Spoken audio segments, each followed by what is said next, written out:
was important. And I think that in World War I, we Americans, and of course, Claire and her group are trying to overcome this problem because they're doing a whole exhibit on it. But we tend to not really have World War I very much in mind. You know, Americans, it's like we can count. We all know about World War II, so there must have been one called World War I, right? And it led up to World War II. But in fact, World War I, in many ways, is the key event.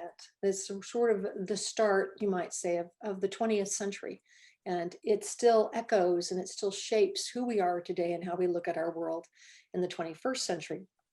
So what were some of the great changes? First of all, one of the important things to know is that World War I was the first real war of the Industrial Revolution. So in the 19th century, right, all of these procedures were invented and machinery was, created, and the world sort of bust apart in terms of the ability to produce things. And what happens in World War I is that for the first time, humans on a big scale take all of those things that were invented and apply them to the process of killing each other.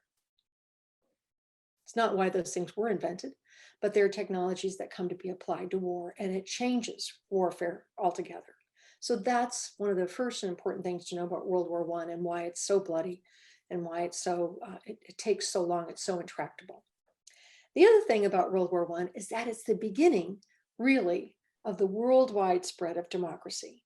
It's the start, it's kind of, it's the moment where all the great empires begin to break apart.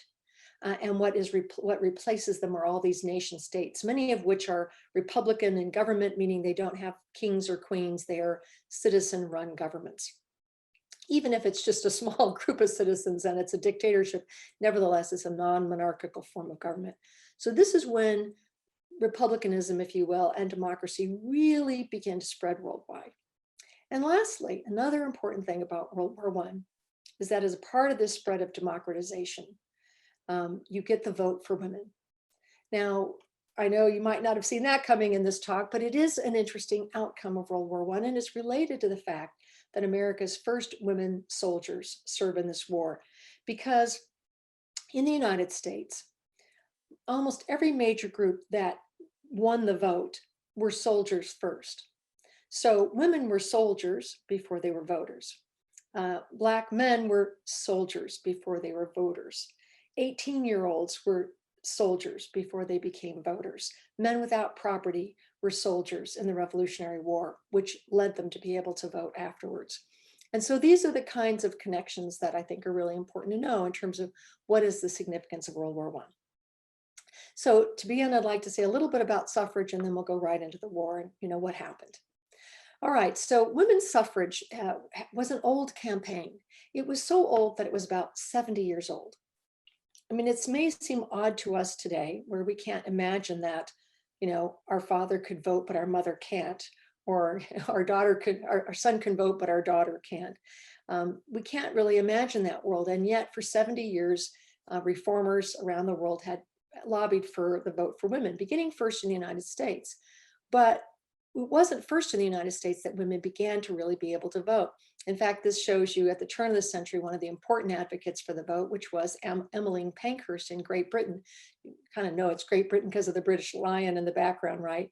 And this is Emmeline Pankhurst being escorted by the Bobbies to jail because she practiced civil disobedience. And we might even call it modern terrorism, breaking up post offices and things like that, breaking windows largely.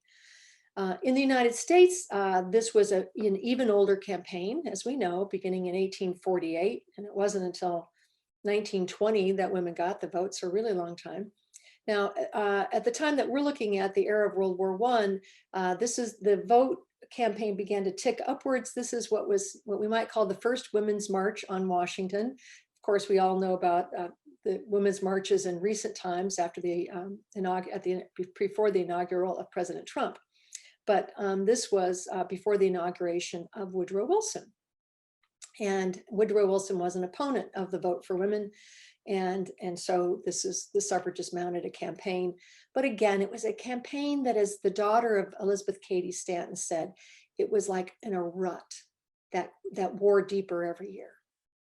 So when would women ever get the vote? Would they ever get the vote? And this shows a woman who was one of the suffragists who at the advanced age of 56 was getting out of prison in order to, she was let out of prison after a hunger fast because women were very serious about getting the vote, but quite unable to convince Congress and state governments of the importance. So now that's on the eve of World War I. And then World War I comes along, this major war that spreads around the world. And as I mentioned, one of the key facts to know about World War I is that it's the first war of the Industrial Revolution, this sort of great technological war. And one of the technologies that was so important, that changed the face of war and made it possible to command people hundreds of miles, if not thousands of miles away, and thus globalize war, were mass communications, particularly electronic forms of communications. And so, and electronic and electrical. So what you have here is a poster from the Signal Corps, which was the sort of technology arm, if you will, at that time of the US Armed Forces. And all the forces had their own signal corps. These were the men whose job it was to spread messages and more. And as you can see, at the time of World War I, it looked like the kind of like, exciting, sexy new technology was radio, as conveyed by this poster. But in fact, radio was still then a fledgling technology. And so it wasn't the key mass communications technology of World War I. Why? That was, in fact, the telephone. Radio, to give you a sense of the comparison, radio was an insecure form of technology, meaning that it went out over radio waves, and anybody from anywhere could intercept those waves and try to decode them. Even if they couldn't decode them, they could tell where the radio waves were being beamed from. So if you had a lot of signals coming from one area, well, then you could bet on it that that's headquarters. And if you're a German bomber, then that's a place to go. That's the place to go attack. So they were an insecure form of communication. They could be intercepted and possibly decoded by anybody, and they could also indicate the directionality of communications. The other problem with radio is that radio was very clumsy. To give you a sense of this, it took 3 mules to drag a radio command set to the field. That's how heavy they were, 3 mules. A telephone was completely different. You could have telephone wire on a spool and run it out over a field. You could string telephone wires through through bushes and along fence posts and anywhere. So it was very lightweight and you could easily deploy it. The other thing that made radio very different in terms of the portability of it was, no, not the portability, I'm sorry, going back to the security dimension, radio, telephones were also very different from radio in that sense that every telephone call went along a wire. So to intercept a telephone call meant that you had to find that wire. You had to tap the correct wire, which is tough. And the other thing is that the person on the other end could often tell if a wire was being tapped. There was kind of a sound it made, kind of a tick, or it affected the quality of the sound. And so it was easier to figure it out. So that made telephone wires much more secure. Lastly, the difference between radio and telephones at this time is that radio was still voiceless. In other words, a radio at this point was like a wireless telegraph. What that meant was that messages were sent in Morse code. And so it was kind of clumsy. It meant you had to have one person, figure out what the Morse code was saying, write that all down, give it to headquarters, have headquarters put something back in Morse code and send it back out over the radio. Telephone, all you had to do was pick it up. All you had to do was pick it up and anybody could talk immediately. So it was very accessible, very secure, very pliable form of communications. And that was the way that everyone communicated and gave commands in World War I. Everyone. This shows you a German dugout, German trench line, if you will, barracks, bunks. And as you see on the far left, there's a German sitting there waiting to receive a phone call to advance his troops, to retreat, to fire, to withhold fire. This depicts the Japanese. This is another photograph from World War I. And on the far right, you see a man waiting there to find out, is it time for the artillery to shell? Do the artillery need to stop because they've got incoming friendly fire? They're firing on the wrong people. And this was the sort of thing that made it so important. To give you a sense, I'm sure some of you have certainly seen perhaps Snoopy and the Red Baron in Charles Schultz's, and so Snoopy, of course, curse you, Red Baron. He, in a sense, is depicting Eddie Rickenbacker, who was the foremost American ace in World War I. And Eddie Rickenbacker, in his memoirs, wrote about waiting at the base in France for the phone call. When is he going to get the phone call so he knows to take off? And as he flew over parts of France, that were occupied, he said he could see the bombs below and they looked like a telephone switchboard with all the lights going off. So this technology really affected people, not only what they were going to do, but it entered into a metaphorical way in their view of the world, because it was so critical as a form of technology. As I mentioned, it was also very, very usable. So what this shows you is American AT&T linemen at the Somme River in France. And what they are doing is that they are running telephone wires into the American bunkers right there on the front line. And in fact, number one is always going to be Hawaii playing one of those, Mountain West teams. Either was big. They were always going to play somebody at 1 a.m. and you were going to. Oh, who that is. Thank you. All right. So one of the things to know about the American Army in this phase in our own history is that the United States had been a neutral nation for its entire history up to this point. We never signed on to fight anybody else's wars, to defend anybody else's shores. And the result of that was that the United States had a very, very small military footprint, none outside the United States or the territories which we had control of. But for example, in the Philippines or Puerto Rico. But essentially, we had no real communications divisions of our own military. And so one of the things that the military did was to go to private companies and basically put their corporate leaders into military uniform. So for the entire duration of the war, the presidents of AT&T and Western Electric and various large companies wore military uniforms. And so men like this were actually called the Bell Battalions. So after, of course, Alexander Graham Bell and the Bell Telephone Company. And they were taken from towns like Irving, Texas, and College Station, Texas, and all parts of the country, and shipped to France to work together, doing the same jobs they had done at home, men who knew each other. And these were the Bell Battalions, and it shows their lines going directly into these combat, forward bases. The telephone, of course, was also one of the things that made it such excellent technology, is that it was easily damaged, but also quickly repaired. And so you see men here repairing phone lines under gas attack. And so this was actually a very dangerous job, but extremely important in terms of the prosecution of the war. Now, this, of course, fact was well known to the head of the U.S. American Expeditionary Forces, General John Pershing. Now, John Pershing is the man who looks like he was sent by central casting. Oh, yes, that chin, et cetera. You have to have that kind of chin to be a general in the American armies. And there he is looking towards destiny. And the man looking up at him was Newton Baker. And Newton Baker was the American Secretary of War, a civilian, as that post had always been occupied by civilians.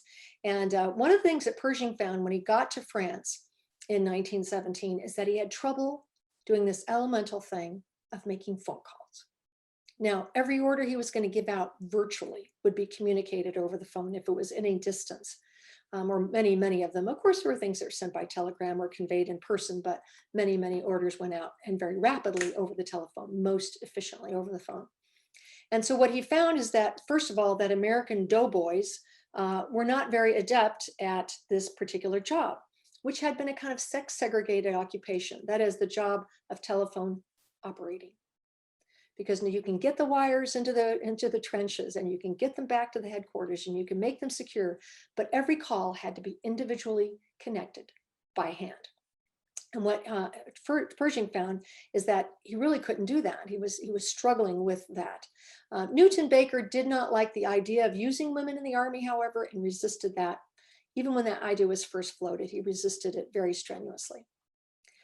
In fact, the kinds of roles that he was used to seeing women in, as everybody was, were these kind of support roles that women had traditionally played in war, whether as nurses, or Red Cross women knitting socks, or American women, growing food at home and canning it to free up food supplies to be shipped abroad, or buying Liberty loans, all of that. Of course, there was an older tradition that the Army, however, drew upon for propaganda purposes, which was this image. And one of the famous images of World War I, Joan of Arc saved France. Now, of course, this not only appealed to the idea that women had fulfilled heroic, even military roles in the past, but it was particularly apropos in this situation because she was also known, Joan of Arc, as the Maid of Lorraine. And Alsace-Lorraine was exactly where the war was being fought. So this is, very symbolic, presence, Joan of Arc during this war. So what was happening, however, is because of the nature of the war, and because of the fact that the war, the number of people engaged in fighting the war was so much greater than any war ever, proportionately in world history, what began to happen is that some of the services, not the Army under Newton Baker, but the Navy under a man named Josephus Daniels, began to think about the fact that they were going to be strapped to have enough men to put on the ships that were rapidly being built in case war broke out. And so even before war broke out in March of 1917, at least from the US side, US participation in the war that had been ongoing for 3 years, the Josephus Daniels went to his council and actually said, if we had to get women here at home to do clerical occupations or other kinds of jobs that would free up the men to get on the ships, is that legal? And his council went through the legislation and said, there's nothing here that says you have to be a guy. So yeah, I guess you can. So the result of that was that the US Navy was the first modern fighting force in world history to begin to put women in uniform, followed very shortly thereafter by the British. They, at this time, of course, and still the Navy, Marines were under the Navy Department. And so actually this is one of the posters that came out, if you want to fight, join the Marines. Now, by the way, women in the Marines did not fight, nor did women in the Navy. They all stayed at home. They all served honorably, and in uniform, but they all served on our own shores. That's an important distinction. As I mentioned, the British were doing the same thing. The British were in such a different position from the Americans. To give you a sense of the contrast, the women in the Navy, about 11,000 women served in the American Navy and Marines during World War I, 11,000. In the British forces, about 80,000 women served. Some served at home, some served abroad in France. And of course, this is because Britain really had its back to the wall. They feared a cross-channel invasion if France fell, which it seemed ready to do a couple of occasions. And so getting women involved in the war was very, very important. By the way, it was called the Queen Mary's Army Auxiliary Corps. Queen Mary adopted it when 9 of the women were killed in a German bombardment on France. And she took it on partly not only to honor their sacrifice, but also because there was long this sort of idea, there was this sort of implication that if a woman served in the military, well, she might just be a prostitute. Why was this woman doing this? What kind of sensible and virtuous woman would allow herself to be surrounded night and day by men? And so there was a kind of odd sense of that this was such a break from traditional female roles that any woman who did it could come under suspicion of being not entirely respectable. And so one of the things that Queen Mary wanted to do was to indicate no, to show with the full weight of royal approval, to say, no, women are patriots, and the women who are doing this are doing important things. So Newton Baker was wrestling with the fact that he really did not want to see women sent to France. And but the problem is what he was up against was this reality. Back home, and this is a picture from AT&T in New York around that time.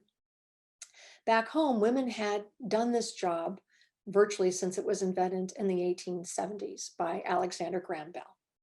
And what this job was to literally, as I mentioned, connect by hand every call that came in. To give you a sense for why this was the case, at that time, telephones had no dials. What it was is what they called a candlestick phone. So it was like a black like look like a candlestick, and you would lift up, the receiver, and you could speak into the receiver, of course, into the mouthpiece. But what that would do when you lifted the phone up is it would trip an electrical charge that would go down the physical wire from your home or wherever. It would go down to what was called the telephone exchange. And there at the telephone exchange, a flap would drop, or a light would brightly light, which is what made Eddie Rockenbacher think that the bombs below looked like bright lights, illuminating a telephone switchboard. So either a flag would drop or a light would come on. And by the way, the drop of the flag, that's the origin of our term, a dropped call, because that's where the idea of it dropping first came in. Anyway, that would alert the telephone operator that somebody was trying to make a call. She would speak to that person. That person would give her a number or some other designation, and then she would plug in the corresponding another plug into a jack, which would connect the calls. The thing also about this is, so not only were women used to doing this, it was a very fast-paced occupation. Women you had to work very, very quickly. You had to be making notes at the same time about the length of the call, because calls were charged according to the length of time, where the call was coming from, et cetera. So that was one part of the job. The other thing is that some calls went farther than simply to the local telephone exchange. Sometimes you needed to make a toll call. And so then what was called a toll operator, she would be farther down the line, and she would connect one call to another jack, and then farther down the line, another toll operator would connect another jack to another line. And finally, if you watch enough World War II movies, someone would say, "We've put through your call," because putting through your call meant one person after another physically relaying this call until it got where it went. The problem in France, especially when Pershing got there, was that you didn't go very far until you got a French operator. And the problem with our American doughboys is that they did not parlez-vous. And so you would get to a certain point where an American operator would have to speak with a French operator to explain what needed to happen next. And so if you couldn't speak French, that would be an issue. The other issue about speaking French is that sometimes our American operators, doughboys or whatever, they would have to take calls from French officers, and they would have to translate from an American to a French person, because these armies were cooperating and they did not speak one another's language. So an operator not only had to do all the normally difficult, high-paced work of a telephone operator, but she also had to be able to speak French fluently enough to do that all without a hitch. By the way, they said that the job was so fast-paced that their hands looked like hummingbirds lighting over these switchboards. So what happens is that the Army decides, okay, we're going to have to do this, because Pershing sends a telegram in November of 1918, after there's been sort of mild conversation about this. And he says, I want 100 women over here. I want them now. I want them in uniform, and I want them under military command. So Newton Baker and everybody kind of has to hop to. This was particularly significant because Newton Baker had said to General Pershing when he left, he said, "Sir, I will give you only 2 orders. Go and come back. Everything in between is up to you." And so when Pershing said, "We want women and we want them now," then the Army responded. So they began to recruit women. And I love this poster, even though, by the way, obviously you might have noticed it says YWCA. And you're thinking, why doesn't it say US Army? And that's because the Army decided right away that they would only need a small contingent. There were 1.5 million men who went to France to fight on the American side in World War I. There were 4 million men overall. So the vast majority of men were actually back home or in support capacities in France. And so what that meant is that this contingent of women would be very small, and the Army did not want to try to worry about the accommodations for these women once they got there. Because remember, we're just barely at the end of the Victorian age here. And so you still have a situation where men are not allowed to speak to women on the street, at least not proper men speaking to proper women, unless they've been introduced. Sorry, I have this bad ring light that's giving me trouble. I'm getting a new one very soon. Anyway, And so this is an era where propriety is still very ingrained, and the Army did not want to be looking at where these women were sleeping, et cetera. And so they asked the YWCA to intervene and help, and they did. But this poster kind of shows you, gives you a sense of what at least some of the women who went to France would have seen. And by the way, it was a small minority because most of the women did not serve right at the front. They served well behind the front, in places where communications were secure, and they were communicating with, people, the Navy as it was bringing ships in, it was coordinating supply lines. But some of the women were virtually at the front, and they would have seen the men marching to the front line and coming back in ambulances or on very sore feet from the front line. By the way, you see the man on horseback. That gives you a sense of the evolving technological moment of World War I, because there was still the use of cavalry and horses in World War I. So when the women were recruited, initially the idea was that there would only be need for 100 women. So the Army put out an announcement: we need 100 women to serve as soldiers, and what they'll be doing is just as important as the men going over the top. 7,600 women, 7,600 women volunteered for the first 100 positions. Women wanted to serve. About half of the men who served in World War I were volunteers. The other half were drafted. All of the women volunteered. And this shows a group of them who were, after this 7,600, were boiled down to 100 super competent women who, not all of whom had been telephone operators, but who were considered very adept at that, and who were flawlessly bilingual. And they were trained. This shows a group actually in San Francisco, because they came from all around the country, of course, accompanied by Joan of Arc. As you can see, their patron saint there. And then they were shipped. They all rendezvoused in New York, and where they drilled on the top floor of AT&T in Manhattan. Now, by the way, this was then one of the tallest buildings in New York City. It was about 33 stories, and they drilled on the top of the building in early March when there's still snow on the ground. So they're performing their maneuvers. They're learning how to salute. I mean, they're learning all these things that they need to do to fit into a military organization. And this gives you a sense also of their great determination to be a part of this important effort. This is when they arrived in France. This is actually their first morning in Paris. They crossed the ocean, of course, just like the men. They're on these troop transports that have between 7,000 and 9,000 men and 33 women in this first troop transport who are going to France. And when they get there, France is under bombardment. The German lines are 20 miles away. Now think of getting in your car today and driving 20 miles, and think of how fast that goes by, right? So, and they were firing guns that had that range. And so France is under bombardment. When I first got this photograph, I was in the National Archives, and I thought, oh, that's great for the book. I put it in the file folder. It wasn't until I started making talks like this and blowing this photograph up bigger than it would be in a book that I noticed something peculiar about it. If you look at the picture, you're going to notice, and let me use my marker to see if I can get this. See these two women in the upper right? You notice how they're looking. They're not looking at the camera, right? They're looking at the sky. And in fact, these four women are all looking up at the sky. And this woman is looking up at the sky. A number of the women are doing that. And you might ask yourself, well, why are they doing this? Because they were waiting for the next bombs to fall. That night, they had to go into the bomb shelter in the bottom of this hotel because Paris was under bombardment. And it was at that moment that observers writing home said, we know these girls are going to do very well.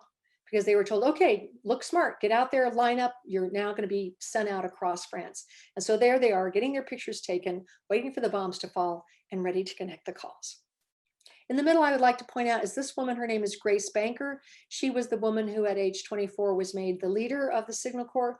From one week to the next, she didn't know if she was even going to be chosen. And then she found out that she was to lead the first contingent of American women soldiers to America's first foreign war. Once they got there, as I said, they were sent out across France. This particular duo, I think they're very charming. This is a pair of sisters. And there were about 8 pairs of sisters I found who went together. In this case, the Le Breton sisters, their mother, because parents had to sign for these adult women saying that it was okay for these adult women to go serve in France and to serve with the US Army. The mother gave her permission, as she said, as long as you don't break up my girls. The Army said, well, of course we won't. And as soon as they got to France, they were sent to opposite ends. Anybody who served with the army won't be surprised by that. Sent to opposite ends of the country. By the way, you note on the far right, the Joan of Arc poster. So you can see that these are their wooden barracks at Neufchâteau. The barracks were later bombed. A corner was taken off the women's barracks at Neufchâteau. So they were, they weren't like the men. They weren't running with guns across a field being shot at, but they were in harm's way much of the time, and certainly all of the time that they were in a troop transport crossing the ocean being hunted by German submarines. And of course, as you know from the Lusitania and other famous stories, there were a number of American and foreign ships that went down in World War I. So they're the Le Breton sisters. They're also a bit amusing to me because they lied to get into the war. Louise on the left was 18 years old, and her sister Raymond on the right was 16, but they really wanted to serve. And so they told Army intelligence that they were 18 and 21. And I later looked through the Army records and the Army intelligence reports, and they interviewed these women, and they said, they're very mature for their ages. We think they're going to do very well.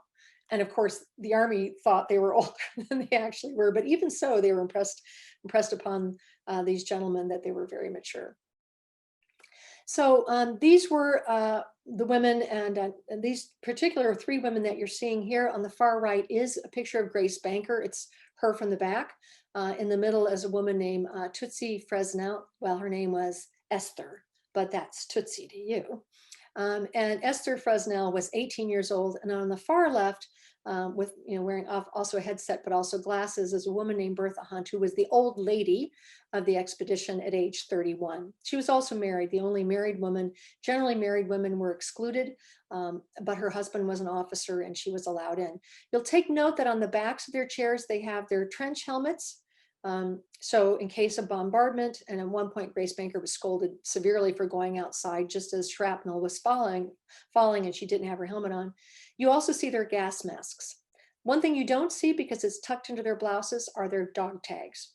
They wore dog tags. These were newly issued to all soldiers in World War I. 2 tags on a string, as you probably know, one to remain with the body if the soldier died, and one to be taken back by fellow soldiers in order to report the death of the soldier. So the women were required to wear dog tags 24 hours a day. Meanwhile, back at the ranch, you're asking yourself, so what does this have to do with women's suffrage? So women's suffrage is kicking into high gear in this period of time. And one of the things that the women are doing, one group of them, is to picket the White House, saying, if this is a war for democracy, what's going on here? Because what you may not realize is that 20 countries enfranchised women before the United States. We were really becoming a Johnny come lately.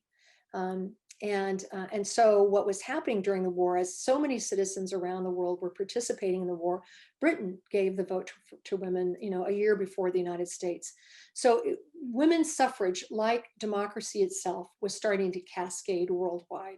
And the United States, which had been a leader in democracy and the creation of republican nations, meaning citizen-run nations, was now, falling behind. So one of the things that happened is that Wilson changes his mind. Wilson goes to the Congress, to the Senate, and advocates for women's suffrage. And basically, it gives us, I think, the best speech of his life. This is not a picture of him doing that speech. This is a picture of him giving his wartime speech, calling for war, but it would have looked very similar. And he said to the Senate and Congress, he said, "Are we alone to refuse to learn the lesson? We cannot isolate our thought or our action in such manner from the rest of the world. We must either conform or resign the leadership of liberal minds to others. Are we alone to ask and take the utmost women can give, service and sacrifice of every kind, and still say that we do not see what title that gives them?" So, he said, if women are going to serve our country, we have to allow women to participate in the great decisions of the country. So Wilson, comes on board. Unfortunately, in a way for Wilson, it's too late. There's the midterm elections, and his party does not prevail in those elections, and so he loses the Congress.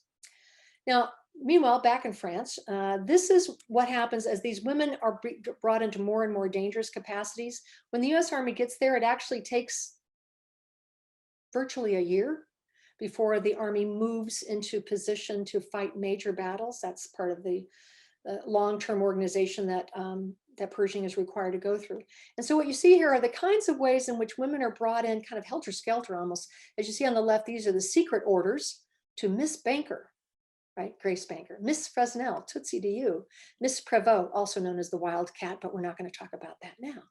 Anyway, this tells them this is now you are going to the front. On the bottom you say, so kiss your happy home goodbye and get ready for a roving life. That means you're following the Army and you're following the headquarters. That's the important thing, is that Pershing needs you wherever, as close as he gets to the fighting, that's where you need to be. So the women forwarded the calls, made the calls at the two major battles of American Expeditionary Forces at Saint Mihiel and the Meuse-Argonne battles. If you know World War I history, then those will ring bells for you. This also shows something which I thought of interest. During the Great Meuse-Argonne campaign, which was the longest battle ever in American history, at one point there were 4 birthdays. The women said, let's just sit down together. Because that's what they've been doing. One of the great questions of this whole experiment was, would these people who normally under Victorian era protocol could not even speak to each other in the street with propriety unless formally introduced, could they work together? Could they just sit down together? Could they, share the kinds of information that you need to be able to share? And you have to remember, these women are handling military secrets of the highest level. In fact, one reason why they were investigated so closely by G4 military intelligence is that they are literally handling national secrets. Every phone call that goes through, they can hear every word on it if all they have to do is tap into that call, which is part of their job. And so what you have here is the Army High Command having dinner, a birthday dinner in this particular case with these women. Because it's France, yes, you'll note the champagne on the tables. Now, it wouldn't be standard today in American military circumstances, but it was then. It was a dangerous occupation at one point in early October, mid-October of 1918. The women's barracks and in fact the telephone exchange went up in flames. A German prisoner of war camp was right next door to the American military command, so a prisoner of war camp as well as a field hospital. And a German prisoner of war knocked over on accident an oil stove, and these very flimsy wooden buildings caught fire. The women stayed in the telephone exchange as it was filling with smoke. And the officers climbed up on the roof, covering the roof with water, passing buckets, trying to keep this very valuable equipment as well as these very valuable women alive. Eventually they said, you have to get out. By the way, something similar had happened in Paris a couple months before when Paris was being bombed and the windows were blowing out from the concussions. And the Army came running and said, you've got it, to the women, you've got to get out, you've got to get out. And they said, we will as soon as you do. So in this case, the telephone equipment was taken outside for about half an hour. They fortunately got the fire out. One of the barracks burned down to the ground, but one survived. They moved the equipment back in and they were offline, so to speak, only half an hour. I mentioned half an hour because after the war, the Army Signal Corps general reported to Congress that if in a modern war, if communications goes down for even an hour, the whole military machine collapses. So these women were very proud that it only went down for half an hour. Most came home from the war, but 2 did not. This is one of the women who led the second contingent after Grace Banker, Inez Crittenden of San Francisco. By the way, you see in the background there a candlestick telephone. You note it doesn't have a dial. She died of what killed 2 American women soldiers in France, which was the global flu pandemic of 1918, 1919. This pandemic killed more American combat soldiers than combat did. Now that wasn't true of the French and British and Germans and others who fought the war because they've been fighting it for 4 years, but more American soldiers died of the flu than died of bullet wounds. Grace Banker, the war turned out pretty well. She was the first American woman to receive what's known as the Distinguished Service Medal. This is for any officer basically who serves in a non-combat function. So General Pershing would have gotten that kind of medal. And in fact, the head of the US Signal Corps received that medal because he served in the United States. So it was for a non-combat position, but for some exemplary service. Grace Banker was one of 16 officers in the US Signal Corps to receive it out of 11,000 who were eligible. So 16 out of 11,000. When I found the record of all this in the US Congress, US National Archives, it listed in rank order the people who, in the Signal Corps who won it. And it begins with, General George Squire, and then Brigadier General so-and-so, and, Colonel so-and-so. And the last name is Miss Grace Banker, because the only rank for a woman in the female was Miss or Mrs.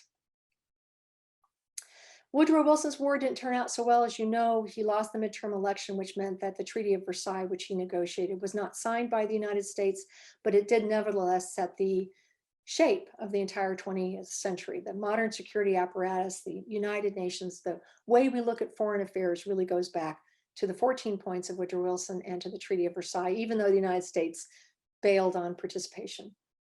When the women came back, they were feted around the country. This is obviously from Bell Telephone News, one of the many, many, declarations in support of the women's service. And oftentimes in local little towns, when there'd be Armistice Day parades, they'd ask the woman if they had one of these Signal Corps girls. She would lead the parade in her town in her uniform, because towns were so proud that these young women had done this thing, not only served in the war as men so heroically did, but overcame this kind of prejudice against women's participation in civic affairs to do so. Of course, also right after the war, the vote passed for women, and women got the vote. Congress passed it in 1919 as women were still coming home, and then it was ratified a year later. I say still coming home because you have to understand that the women served longer than most men. They were in logistics by definition. So logistics people get to something earlier and they leave after everybody else. So today, Claire, for example, was here, 15 minutes before the rest of us because she was setting up the logistics for this Zoom call. So the women, most of them got there well before the American Doughboys, and many left long afterwards. The last American Hello Girl came home in January of 1921. And the war ended in 1918. So that's how long it takes to get everything home, everybody home, all the occupying troops that went into Germany, etc. When they got home, one thing they found, and obviously there's a lot of time has elapsed, but they found is that the army did not recognize them, and the Congress would not recognize them as they had been recognized in France, which was as soldiers. So women who served at home in the Marines or in the Navy were recognized as true soldiers, and they got the same military benefits, hospitalization, disability benefits, veterans bonuses, which were considerable after World War I, that all of the men did. But the women who crossed the ocean and served under bombardment and dared the submarines got nothing. They were told instead that they were civilians, that had been some sort of strange mistake, that they had been given the impression that they were soldiers. So the women took up a secondary fight, to win military recognition for themselves. But in the case of this woman, Merle Egan, who was of Montana, but later moved to Seattle, Washington, where she met this young man who was a Washington attorney. And she, every decade, they went to Congress. Every decade, they wrote presidents all the way up through, John F. Kennedy, from FDR to John F. Kennedy and Jimmy Carter, saying, these women deserve recognition. And this young man who met Merle Egan when she was 89 and he was 29, he said, "Can I help you?" And she said, "Yes, young man, we need all the help we can get." And so they pursued it through Congress. It was a bipartisan effort. This is Lindy Boggs, who was the mother of the recently deceased Cokie Roberts, by the way. She was a congresswoman from Louisiana. She, along with people like Barry Goldwater, a conservative Republican of Arizona, and the National Organization for Women, and those names don't normally go together in the same sentence, they all fought for these recognition for these women veterans. And so they were recognized on the same bill that recognized the WASPs, who were the Women's Air Force service pilots of World War II, who similarly were not given military benefits after that war. And so both groups of women came in on the same legislation, World War I and World War II. And this shows Merle Egan receiving her discharge papers and making her grand speech where she says, "I'm so proud to receive finally my victory medal, not only for fighting in France 60 years ago, but fighting the US Army and winning." And so that's the basis of the Hello Girls. Now the Hello Girls, there is an act to give them a congressional gold medal. Senator Tester of Montana and there are 20 other legislators who've signed on to this. You know, I hope maybe you'll write to your congressman saying, to our senators in Texas saying, you know, please be a supporter of, and there are so far no Texas sponsors of this bill. It is bipartisan. It would be nice to have them recognize these women. So that's the book. And I think you can find it at the library or at the archives. Yes, So, it's in our gift shop too. I'm going to stop sharing and take your questions.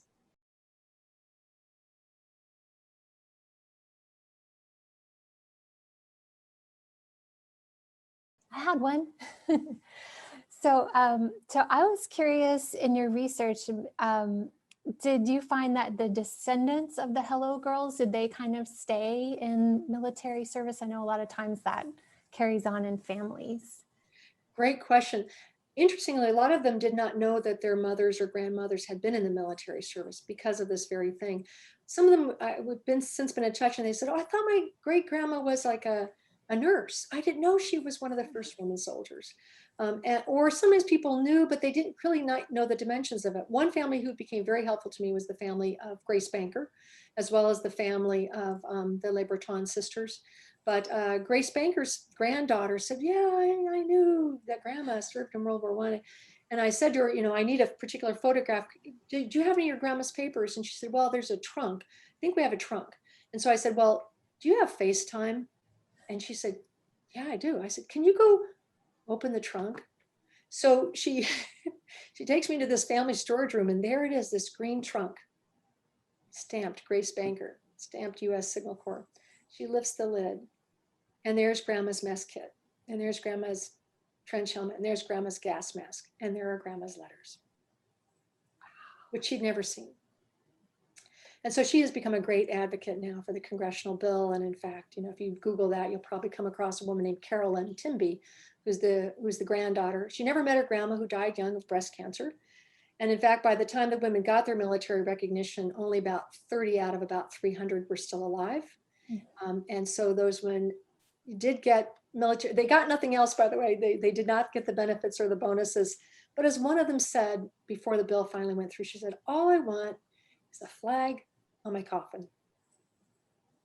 And she got that. I think that Stacy had a question or somebody else in the middle of my Zoom had a question. Stacy Dowd, did anybody else raise their hand? Please feel free. Okay, it's not a question, it's just a thank you because I had no idea about this. I mean, I'm familiar with World War II and everything and women's roles in it, but this was so educational and I wanted to thank you. Oh, you're so welcome. It's such an honor. As I mentioned, I did get to know some of these women and the granddaughters and one woman who's quite old, whose mother had children late. And we had this fabulous experience together a couple years ago because someone else had picked up the story and made a Broadway musical out of it. Actually, it was off Broadway. They haven't quite gotten onto Broadway yet, but in New York City, beautifully, beautifully produced. And we're sitting in we're sitting in the audience holding hands. We can hardly believe that some woman representing Grace Banker and Louise Le Breton and others are up there on stage, you know, singing and kicking up their heels. A beautifully done production. So there are a lot of other people who picked up this ball and are doing, which I hope you will do too. Tell the story. Make sure the story gets told. And one reason for doing this goes back to my mountain versus a molehill where I started. You know, we tend to assume that if a story is not known, it's because probably it wasn't a very important story. And sometimes they're actually very important stories, and there's stories that help us understand the present better as well. You know, if we see women in leadership today, we think, well, that's new, you know, and I hope she does okay. And whereas without understanding there's actually quite a long story and a long tradition that if we appreciate it, it will help our citizens, you know, engage politically. And that's so important. We need that, right? Our country needs our best minds and stout hearts and people from, you know, from all backgrounds who want to make a difference. Yes, Terry. I am currently working on some biographies of World War II women female veterans for a program that we're going to have in our local cemetery. And what I wanted to find out from you was, where did you find the documentation? So much of the information that's online is just bare bones for the men, and there's virtually nothing for the women. Where did you get your start in terms of finding the actual documentation for these lovely women? Yeah, it's a great question, Terry. I think because the internet has so much stuff on it, we assume that that's a great repository of information. And actually, it's the poorest repository. It's really great because it gives us access to things that we, might be far away that we otherwise couldn't see. But most records are still in paper form. We haven't digitized the entire records of the U.S. government. And so I went to the National Archives and I looked through the records of the U.S. Signal Corps from World War I. Those are in Washington. The personnel records of anybody who served in World War I are in St. Louis, Missouri. Yes. So I went there. I also went to Seattle because still living was Mark Ho, the young man who was the attorney who helped them. And he made this key argument, by the way. He said, well, you say that they weren't soldiers. But it's against the law. It's a crime to impersonate an American soldier or a police officer. So if you told these women you must wear these uniforms day and night and never take off your dog tags, then you made them soldiers, whether or not you acknowledge that. Otherwise, they'd all be illegal. And we're willing to sue on that basis. And so the Congress said, you know what, maybe you got a point there. So I found Mark Ho through the Seattle Bar Association, and he had 3 precious boxes of all the records that these women in the 1970s had sent him to try to make their case. And so I have found all kinds of, what they call ephemera, those like our uniforms and little trinkets they brought home from France and their letters they wrote to Congress. And so I got all of those from him. And one of the things in his records in Seattle was a typed written diary. Somebody had taken a handwritten diary and typed it out and created a record and had a phone number on it. So I called the phone number, and fortunately, 40 years later, the phone still worked, and some old fellow answered and he said, yes, I'm the nephew of Louise Le Breton, and I have a box of her information. So one box led to another box, led to another box, and I also found the family of Grace Banker through a friend who's a public historian who's a really good sleuth. And I called her one day and I said, these women keep marrying and their descendants change their names. And I can't figure out how to find Grace Banker, decades and decades later. And she said, let me look. She called me the next day and she said, I think her son-in-law and daughter are in a rest home in New Hampshire. And here's the phone number. So if you need any help of that sort, let me know and I'll give you this woman's number. And so I called them and they said, yes, we have a diary. And I said, how many pages is it? Because I'd seen an excerpt in a military publication of a diary excerpt of 8 pages. And the man said, well, it's about 100 pages. So I had my diary from Louise Le Breton and from Bertha Hunt and from Merle Egan by this point, and now Grace Banker. And that enabled me to put flesh on the bones of the story. Thank you. It's a wonderful story. Thank you, Terry. It's their story. Yep. It's our story as Americans. Any other questions? Because I have questions I can prime you with if necessary. Judy. Yes, I have a question. What was the criteria used to determine which women were going to be chosen? If there was a lot that applied and they could only take so many, was it based on, what was it based on? It was largely based, well, the language requirement was probably the stiffest because of course there are not a lot of people who are bilingual fluent in French in the United States. And in fact, they took some French Canadians for that reason. And so that requirement was very, very important. Someone like Grace Banker, interestingly, she wasn't from an immigrant background and had not grown up speaking French. So I was very curious about her and I went to her records. She was a student, had graduated from college at Barnard University, which was the girls' school associated with Columbia, which was then still all male. And so I said, well, first of all, I was curious about her French background. Had she learned it in school? And the other question was, she kept a diary. Now that was against regulations. So why would this woman who's in charge of the whole operation do something really not entirely kosher? And I thought, could she have been a history major? So I contacted Barnard College, and I found out she graduated in 1915 as a double major in French and history. Oh my. So anyway, she was quite a character. And so they were chosen for a facility in French, also ability in telephone operating. You know, they all had these trials of how do you do it. They also had to pass a test, not a test, but they also had to be vetted by Army intelligence. And so some women were looked at again and again. One woman who was of Jewish background, they said, well, Jewish background, family must be German. And she said, no, we're Romanian Jews. We hate the Germans. And so that was a woman who had to kind of keep persisting. And eventually she did get in and she served. So those were sort of the multiple requirements. And some women were taken off ships. One woman in particular, there was a question as to whether or not was she a German spy? So these women had to kind of go through hoops that most of the men did not, because they were serving in these very, very, very, very delicate roles. Thank you. Very, very interesting. Thank you. Yeah, the exhibit talks a lot about the sentiment towards German Americans. So that was one of my questions too. If any of them, like the two sisters who fibbed about their age, if any of them like, oh, I kind of have some German ancestry, but. Well, more commonly, there were people who had felt victimized by the French. So one of the important early operators was a Belgian. And of course, Belgium had been invaded. There were a number of French Americans who, felt desperate about, what was happening to their, parents or grandparents' homeland.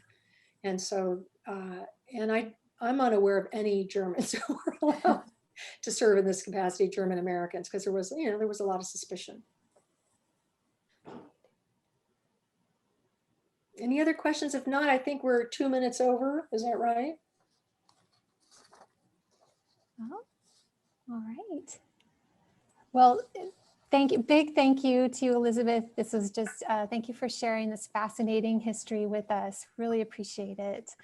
And everyone, thank you for coming today, for your contributions. If you're interested in learning more about World War I, the exhibit is open, like I said, through May 30th. And in fact, the Memorial Day weekend, that Saturday and Sunday, there's no reservations required. So you can come anytime between 10 and 4. And don't forget the Hello Girls book is available in our gift shop. Yes. Hopefully you'll get it for a friend. Yes. Thank you so much. Thank you, Claire. And thank you everybody for coming today.